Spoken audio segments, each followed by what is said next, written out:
Salut à tous, j'espère que vous allez bien, je vous souhaite une bonne année 2026, j'espère qu'on va faire pas mal de profits, mais surtout j'espère qu'on va rester en bonne santé, c'est le plus important. Ça fait une dizaine de jours que j'ai pas fait de vidéo parce que j'étais tout simplement en vacances avec la belle famille.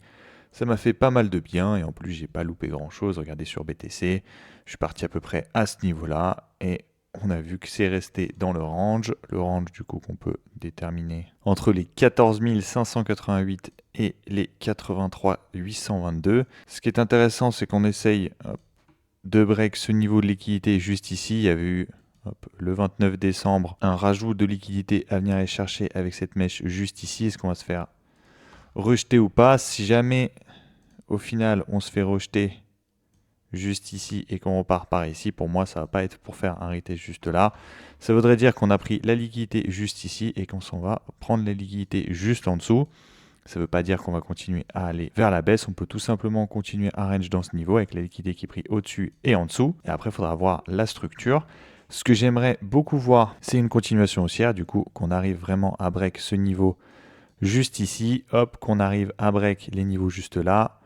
Ça nous permettrait d'aller chercher la liquidité juste ici, là, l'espèce de hop, cric qu'on voit juste ici, ça pourrait choper la liquidité. Et pour moi, avec ça, ça donnerait du fil pour aller chercher les 100 000. Et après, ça serait un gros niveau psychologique où tout le monde va repasser bullish. On aurait donc une grosse correction et après, on pourrait continuer la hausse. Dans l'idée, hein, bien évidemment, après, on verra suivant la structure. Ça pourrait être aussi la continuation baissière, mais vu la psychologie actuellement, je verrais plus un gros bear trap aux alentours des 100 000 balles où toutes les personnes qui ont FOMO en pensant que c'était reparti vers le nord quitteront le navire. Tous les bears qui penseront qu'on fait une continuation baissière se prendront piégés quand il y aura une liquidation pour aller vers le nord. De toute façon, tout ça, on aura le temps d'en reparler suivant comment le prix réagit. Si jamais on continue à pousser, je vous conseille de regarder cette zone juste ici, celle des 92 754. Il y aura sûrement une grosse réaction si jamais on arrive à pousser jusqu'ici. D'un point de vue plus global, là je vous ai mis la MM200. On voit bien qu'on est encore vachement loin de ce niveau. Pour moi, il faudrait vraiment qu'on break la MM200 avec une grosse bougie pour que je repasse haussier. Ce que je suis en train de faire actuellement, c'est que je continue mon DCA toutes les semaines sur le BTC. Si jamais le prix commence à partir, dans ce cas, j'arrêterai. Et ce que je ferai, c'est que je prendrai des positions en dérivés sur BTC, ETH et même des altcoins pour profiter de la hausse. Et si jamais ça fait un pétard moyen et qu'on continue la descente, je continuerai tout simplement en DCA sur le BTC. Autre chose dont je voulais vous parler, c'est attention aux excès de pattern. J'ai regardé vraiment le marché de très très loin, j'ouvrais très peu les graphiques, j'ai profité surtout de mes vacances, mais dès que j'ouvrais Twitter, je voyais des personnes qui parlaient du BART, comme quoi c'était un pattern qui revenait souvent. Alors soit vous avez l'habitude de trader ce pattern, dans ce cas il n'y a aucun souci, mais si jamais vous n'avez pas l'habitude, ne commencez pas à vous dire que c'est free de prendre des shorts dès que vous voyez un BART. En général, quand tout le monde commence à parler d'un pattern, c'est que c'est déjà trop tard, soit il n'y en aura plus sur le marché, ou quand il y en aura, ça sera des fakes, puisque tout le monde va commencer à short le pattern, du coup il y aura beaucoup de liquidité à aller chercher, et quand il y a beaucoup de liquidité à aller chercher, le marché, il y va toujours. Faites gaffe surtout à ne surtout pas FOMO, prenez du recul quand on regarde vraiment, on s'est tellement fait arracher sur les altcoins qu'un pump par exemple de 100% sur le pump, ça nous amènerait à peine au 0,34. Les personnes se sont fait tellement déchirer que dès qu'il y aura 10, 20% de gains, ça va commencer à prendre ses gains de peur de se faire reversal. Du coup, le prix va être entraîné à la baisse. La bonne nouvelle, c'est que là, on a quand même eu pas mal d'accumulation, notamment sur le BTC, qu'il y avait beaucoup de shorters qui étaient en train d'ouvrir des positions et le prix était en train de stagner. C'est pour ça qu'on a eu une belle hausse. Si jamais vous êtes trader, ça va être super intéressant parce que pour moi, il va y avoir pas mal de volatilité. Mais si vous êtes plus adepte du spot, faites gaffe à pas vous faire piéger, à acheter un prix que vous regretterez plus tard. Je voulais aussi vous parler de MicroStrategy qui pour moi est arrivé dans une zone intéressante. Regardez, hop, cette grosse zone juste ici, on est venu la toucher. Si jamais on descend en 1 heure, on voit la liquidation de ce niveau juste ici et juste après, il y a une grosse réaction à la hausse. Je l'ai noté dans ma watchlist. Pour moi, ça va être super intéressant de voir comment est-ce que le prix réagit. Premier altcoin dont on va parler, c'est le PP. Faites très attention. On arrive sur cette zone juste ici, pour moi une zone où il y a très forte probabilité d'avoir un rejet, même si on fait une continuation haussière, là en général dans ce genre de situation, on peut avoir un rejet de ce style-là avant de réaccumuler et de partir vers le nord. Quand on voit ça, oui c'est extrêmement positif, mais il y a encore de la marge. Regardez, si jamais on se met en weekly, certes on est bas, mais on peut continuer malheureusement la baisse. Pour moi c'est le genre de token, soit par chance vous avez acheté ici et dans ce cas vous profitez de la hausse, soit il faut attendre un retracement pour surfer la continuation haussière si jamais vous y croyez ou que vous avez des validations de votre plan. Parlons d'un token que je trouve intéressant pour moi, c'est le Tao. Pourquoi? Parce qu'on est venu après agir dans cette zone juste ici.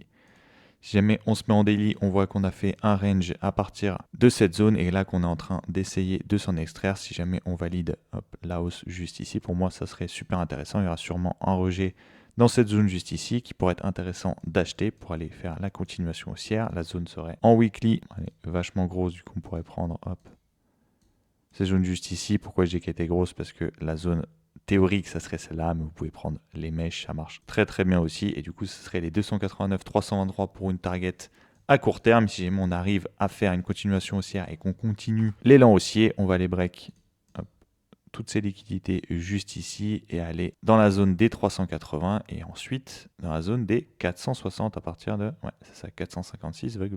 Le pump qui reste pour moi l'un des actifs les plus intéressants parce qu'ils font énormément de buyback. Si jamais les mêmes coins reprennent, notamment avec le PP qui est en train de pumper, vous pouvez être sûr que le token va en profiter. Ce qui est drôle, c'est que à peine il y a eu un petit pump, les gens ont commencé à dire que l'altcoin était complètement sous-évalué alors que pendant toute la descente, ça commençait à nous dire que Alon ne tweetait plus rien sur Twitter, qu'il allait aller en prison, que PumpFun allait être complètement illégal aux États-Unis, qu'il allait se prendre des procès au cul, etc., etc. Et là, dès qu'il y a eu un petit pump d'à peine 10%, ça a commencé à nous parler des buybacks du revenu, que si jamais il continuait à ce niveau-là, il pourra acheter 75% de la supply en un an. Enfin bref, la psychologie a directement shift après seulement un petit 10%. C'est pour ça qu'il faut vraiment faire gaffe avec les mauvaises news. À chaque fois que le prix dévisse, vous pouvez être sûr qu'il n'y a que des mauvaises news. Et ce qu'on espère là actuellement, c'est que les bonnes news commencent à être pricées et que dès qu'il y a des bonnes news, ça fasse pump le token. Je parle de ça, je parle pas forcément que du pump, mais des news en général. Parce que ça voudrait dire qu'on passe sur une psychologie positive et c'est ce qu'il nous faut pour envoyer les prix vers le nord. Je finis par le Borg parce qu'on me l'a demandé en commentaire. N'hésitez pas à demander vos tokens, je les analyserai avec plaisir dans ma prochaine vidéo. Borg token d'exchange que je trouve super intéressant. C'est super intéressant, je trouve, d'avoir des tokens d'exchange, que ce soit du BNB, du BGB ou du Borg. Ces grosses bougies en weekly, c'était quand ils ont changé leur façon de valoriser le token. Je crois même qu'ils ont fait un peu de buyback. J'avais analysé à peu près ce qu'ils avaient fait à l'époque parce que quelqu'un m'en avait parlé en commentaire, mais je trouve que le token est super intéressant. En weekly, on est sur des super niveaux. On peut voir en plus qu'il a break ce niveau juste ici, que juste après, il y a eu une réaction à la hausse qu'on est venu retester dans ces niveaux. Donc pour moi, il y a carrément un bon risque-reward. Sur ce, ça m'a fait plaisir de vous retrouver. Je vous dis à très bientôt. Merci pour le temps que vous m'avez consacré. Tchuss!